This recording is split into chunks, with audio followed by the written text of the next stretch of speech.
शहर हैदराबाद आज पानी पानी है। 28 सितंबर 1908 को हैदराबाद में आए तबाहकुन तूफान ने अपने अनमिट तारीख छोड़ दी थी। मूसा नदी के किनारे वाक़े शहर हैदराबाद के कई इलाके बह गए थे। ये सैलाब, जिसको मुकामी तौर पर तुग़यानी सितंबर के नाम से जाना जाता है, वहीं आज एक बार फिर मूसा नदी अपना कहर बर्पा कर रही है।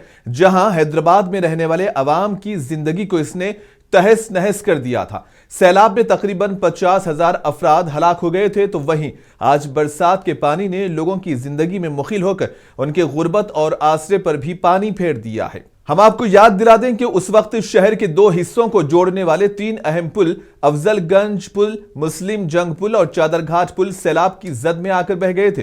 तो आज 27 सितंबर 2025 ने एक बार फिर उसकी याद ताज़ा कर दी है। जहां आज भी मूसा नदी में पानी के बहाव ने सबको खौफ में मुब्तला कर दिया है। जहां आज मूसा नदी के आसपास के इलाकों में लोगों के घरों में पानी दाखिल हो गया, चादरघाट के ब्रिज पर ट्रैफिक निजाम दरहम बरहम हो गया, तो वहीं गरीब मुतासरा लोगों के खाने पीने के लाले पड़ गए। अब देखना यह होगा कि हुकूमत का इस पर क्या इक़दाम होगा। क्या आपको भी 1908 की तुग़यानी याद है या बुजुर्गों से आपने सुना है? तो इस ताल्लुक से हमें कमेंट्स में जरूर शेयर करें।